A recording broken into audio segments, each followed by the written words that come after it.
Neighborhood Development. This matter concerns a tentative developer designation and intent to sell to Dudley Economic Empowerment Partners Incorporated. This is vacant land located at Ruskindale Road in Hyde Park. The purchase price is $200. Christopher, if you present your vote request. Thank you. Good morning. On behalf of the Department of Neighborhood Development, I'm requesting PFC approval of the developer designation of Ruskindale Road in Hyde Park to Dudley Economic Empowerment Partners, Inc., as outlined in the vote package. D&D conducted a public process that resulted in this vote request. A community meeting was held on May 19th, 2016. A request for proposals was issued on August 15th, 2016, with a due date of September 29th, 2016. The RFP was advertised in the Commonwealth of Massachusetts Central Register and the Boston Herald in August of 2016. One proposal was submitted in response to the RFP and was determined to meet eligibility criteria.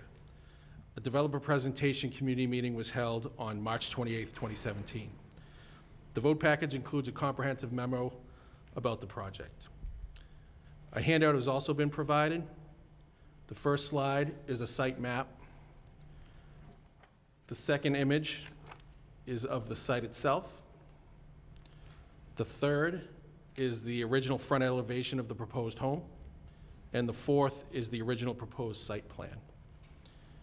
In summary, if the PFC approves the vote request, it will result in the following public benefits: the creation of an affordable single-family home, providing a home ownership opportunity in Boston, and adding new residents to the neighborhood.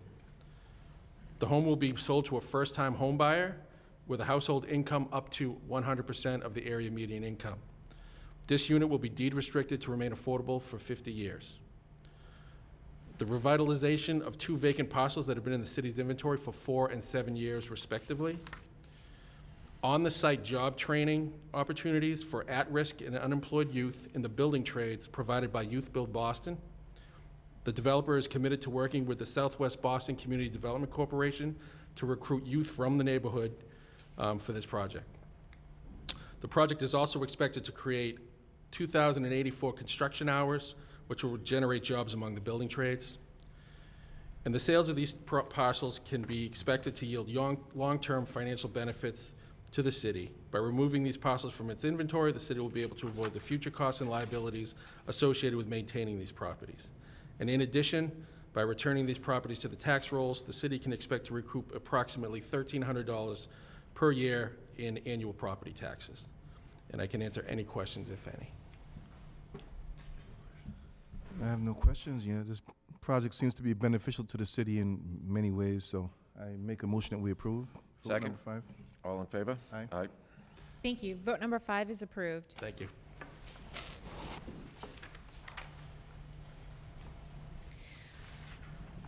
Vote number 6 is with Thomas McKay.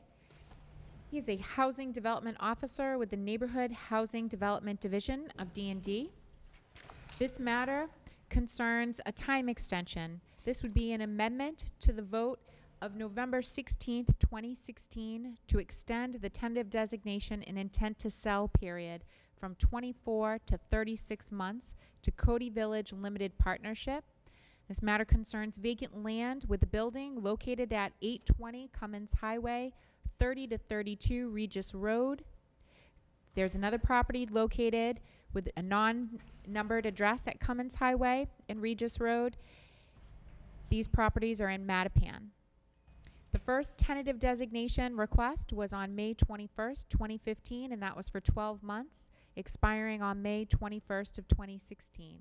There was an additional tentative designation request to extend time for an additional 12 months, which was granted by the Public Facilities Commission and allowed an extension to go for 24 months, which would bring it current to today, May 21st, 2017, is when that time extension would expire. Hence, the matter that's before the Commission is a third amendment to extend time for an additional 12 months. That time period would begin on May 21st, 2017, and would continue until May 21st of 2018. The total number of months would be 36 for the tentative designation period. Thomas is prepared to be able to present the vote. If you'd begin, Thomas. Morning, Commissioners. On behalf of the Department of Neighborhood Development, I'm here requesting PFC approval for an amendment to the vote to extend the tentative developer designation and intent to sell period from 24 to 36 months to Cody Village Limited Partnership for the land with building located at 820 Cummins Highway, 30 to 32 Regis Road, an unnumbered parcel on Cummins Highway, and an unnumbered parcel on Regis Road in Mattapan, as outlined in the vote package. D&D conducted an extensive public process that resulted in this vote request. A community meeting was held on March 12th of 2014 to discuss the inclusion of these parcels in the release of an RFP. A request for proposal was issued on June 30th of 2014 and due back on September 30th of 2014. RFP was advertised in the State Central Register on July 2nd, 2014, the Boston Herald on June 30th and July 7th of 2014. There were 4 development teams that applied to the RFP. 3 of those teams were determined to meet the eligibility criteria. Eligible developers were invited to a community meeting, which was held on January 8th of 2015 to present their proposals to the community.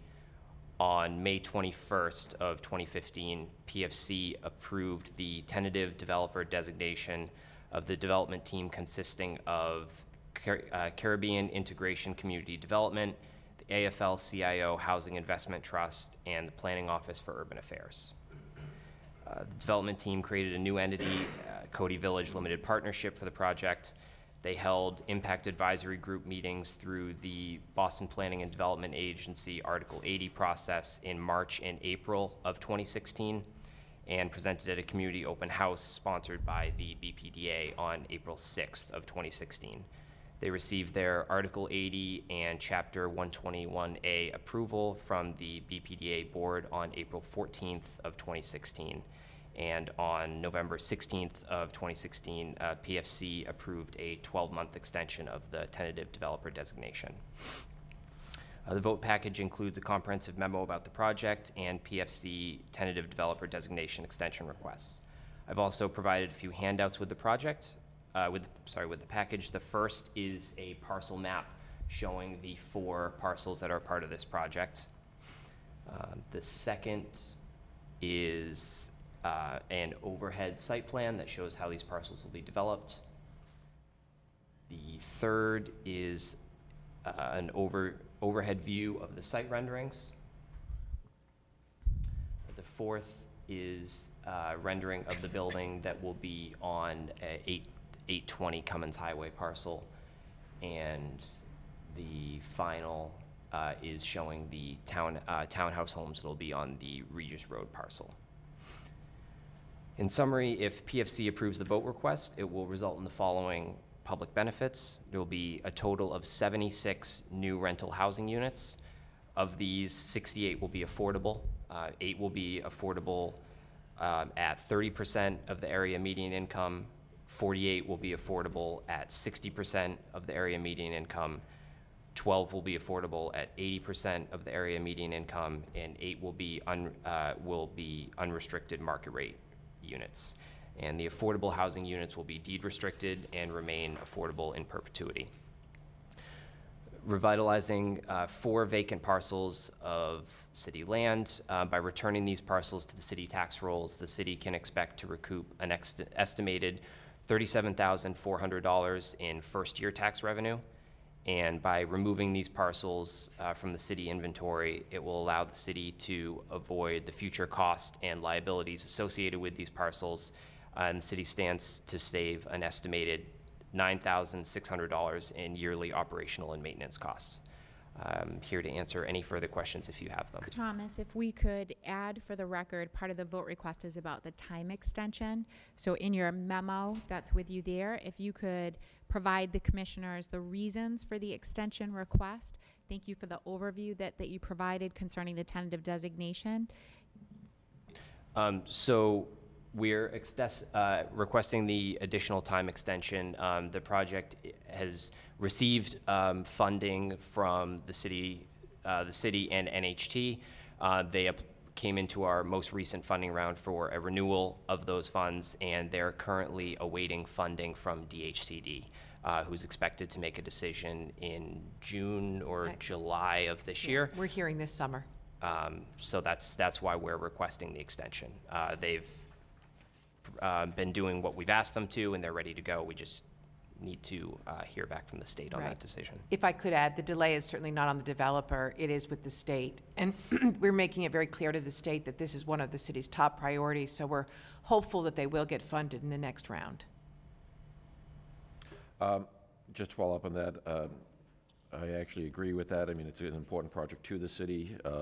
It's also an important issue in terms of timing of items to start from scratch again. If we didn't extend, there's a chance of losing the economic window we have on properties and so forth.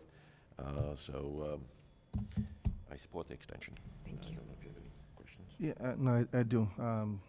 Because I certainly agree that this project is needed, and I mean, although I wish that there were more home ownership opportunities involved, that aside, there's no issue with the property itself and the project itself. But my question is, do we need a 12-month extension, or would a 6-month extension be as beneficial and keep things moving forward? If I could, so if the state comes back, and we are hearing July, that they're going to make their next announcements, then it will take the developer many months to gear up to close and make sure all their financing in place. It's a complicated financing scenario. So 6 might be a little short, 12 might be a little on the long side, so maybe somewhere in between. If you feel more comfortable with a 9-month extension, we could certainly try to make that work, but probably they will need more than 6 months. Yeah, I mean, I'd like to, to grant a 9-month extension. I'd like to make a motion to approve this with a 9-month extension. Second, all in favor? Aye. Aye. Thank you. Vote Great. number 6 is approved, and it will be noted for the meeting minutes that the record will reflect that it's a 9-month extension on the tentative designation period. Thank you. Great, thank you. Vote number 7 is with Ryan Lundergren. Ryan is a housing development officer with the Neighborhood Housing Development Division of D&D. This vote request is also a time extension. The matter before the commission is an amendment to the vote of June 15th, 2016 to extend the tentative designation and intent to sell period from 12 to 24 months to Hearth Incorporated. This is vacant land located at 16 Ronald Street in Roxbury. The original tentative designation was for June 15th, 2016 through June 15th of 2017. Therefore, the tentative designation period is still active.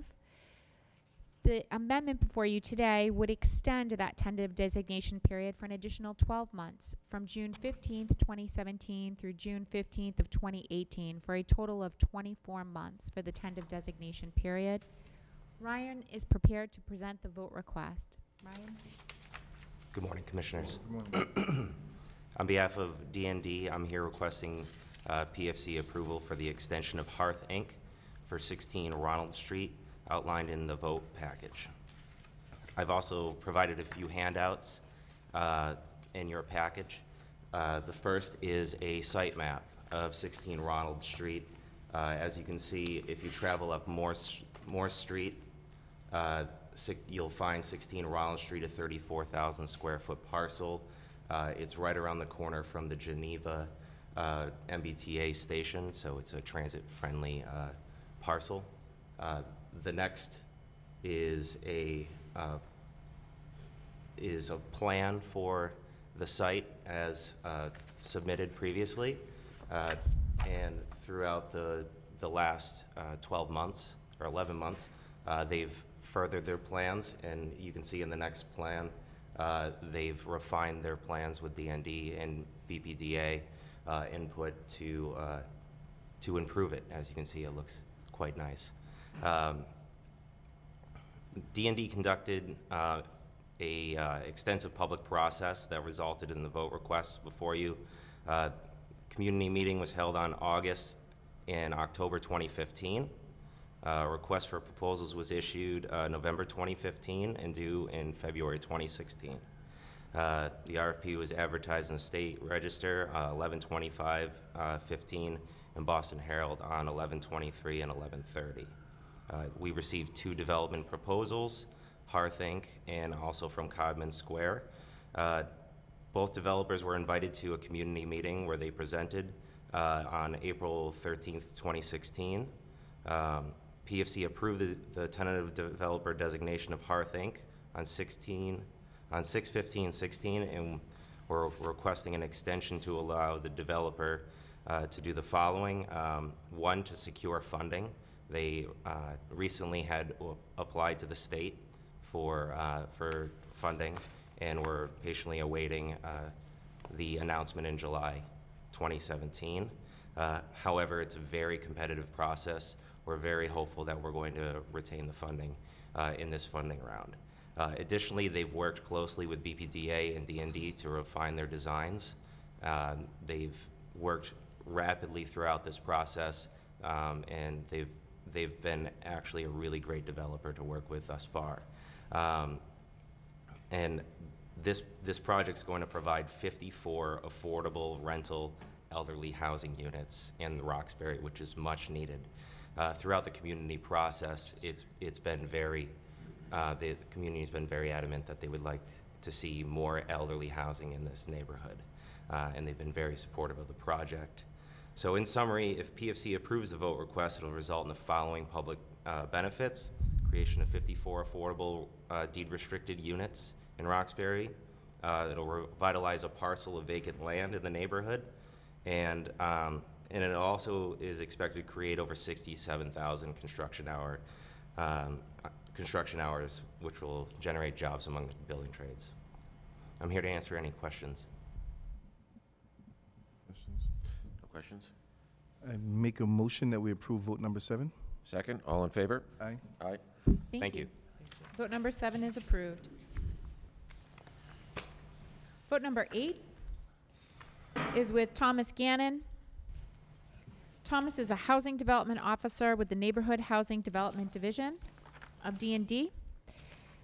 The vote request concerns a conveyance to Oxbow Urban LLC for vacant land located at 12 Roxton Street and 141 Glenway Street, 166 to 168 Glenway Street.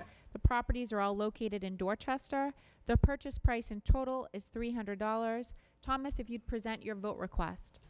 Good morning. My name is Tom Gannon. I am the Development Officer from here presenting this proposal on behalf of the Neighborhood Housing Division of the Department of Neighborhood Development. I'm here requesting the Public Facilities Commission approval of the conveyance vote to Oxbow Urban LLC for the 3 parcels outlined in the vote package. You can see in the site map the parcels that were given to you in your handout, and an image of the design of the 3 homes. D&D conducted an extensive public process for this project, and which resulted in this vote request. Community meetings were held in April and August of 2016, and then a request for proposal was issued in June of 2016, and it was due back in July of 2016. The RFP was advertised in the State Central Register, in the Boston Herald. All advertisements occurred in June of 2016.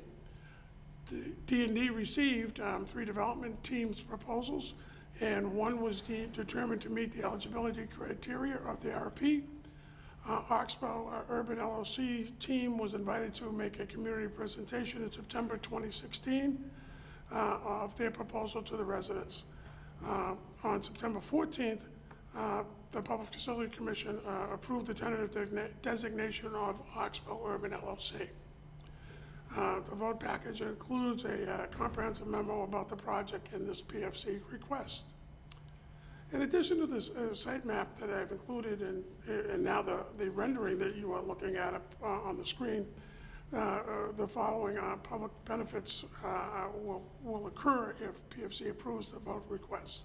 Well, the neighborhood will see 6 total new housing units, including 3 home ownerships, 1 at 80%, 2 at 100% of area median income, 3 rental units, 1 at 80%, 2 at 100% of area median incomes. And all 6 units will be deed restricted for 50 years. The creation of the 3 deed restricted affordable housing homes in the project result in a land cost subsidy of $57,450 per affordable unit. The project will revitalize 3 parcels of underutilized vacant land in this neighborhood, and the project's also expected to create 7,973 construction hours for the building trades in the city of Boston. The city stands to also save an estimated $2,500 in annual operational costs for shoveling and stuff that will no longer be required. We will also generate in the first year an additional $13,529 in additional tax revenues for the city of Boston. I'm here to answer any questions. Oh, by the way, one last thing. We actually are planning on starting construction and being completed by December. And so hopefully the 3 homeowners and the tenants will all be in for the holidays. Again, no questions. Just again, want to compliment getting a project going and moving. I think it's great work, and the amount of time that we've really compressed the amount of time of getting properties off the our tax roll. I'd like to echo that. Job well done. I'm happy to make a motion to approve vote number 8. Second, all in favor? Aye. Aye. Vote number 8 is approved. Thank The you. last vote before the Public Facilities Commission is vote number 9. Vote number 9 is also presented by Thomas Gannon. This is a rescission of the tentative designation vote of May 19th, 2016 to JPA Development Company, Incorporated. This concerns vacant land located at 20 Mount Bowden Terrace, 24 Mount Bowden Terrace, 39 to 41 Mount Bowden Terrace, an unnumbered property address of Bowden Terrace, 29 Rossiter Street, 154 Rossiter Street, 27 Malin Road, and 81 Bowden Avenue. All properties are located in Dorchester. This, again, I will note for the record, is what we refer to as a housekeeping matter. It is the Public Facilities Commission's practice to have votes that are not proceeding forward after tentative designation to be brought back before the commission with a request to rescind if the properties are not going to move forward toward conveyance. Thomas, if you'd present your vote request. Thank you, Angela. On behalf of the Department of Neighborhood Development, I'm here requesting the Public Facilities Commission's approval for the rescission of the tentative developer designation that was completed in May of 2016 for the JPA Development Company, Inc. for the Mount Bowden Mellon Neighborhood Housing Initiative outlined in the vote package. Reasons for this rescission are following the tentative designation, JPA Development in conjunction with D&D staff determined that we needed to do more assessment of the sites. Upon that assessment that was done in order to confirm the building configurations and placements based on a site survey that hadn't been done. At that point, upon that updated survey showing us where the building should be properly sited, it also led us to understand that we needed to redesign the driveways and include more retaining walls and the grading and contour of the sites. As a result of that site assessments, JPA Development Company, Inc. provided D&D with an updated budget that exceeded the amount of funding that they had requested in the RFP by a considerable amount. In light of those changes to the site plan and the budget increases, D&D determined that it was in the city's best interest to recommend that this tentative developer designation for JPA Development Company, Inc. For these sites be rescinded. And you can see up on the screen the sites that are showing here for the thing. There's 2 pages. I don't know if that's the second page. And if you have any questions. Again, I just assume you'll be issuing a new RFP shortly. We will indeed. Perfect. Yep. Thank you for your presentation. I make a motion that we approve vote number 9. Second, all in favor? Aye. Aye. Vote number 9 is approved. Is there a motion to adjourn this meeting for the Department of Neighborhood Development? I make a motion that we adjourn this meeting. Second, all in favor? Aye. Aye. The meeting is adjourned.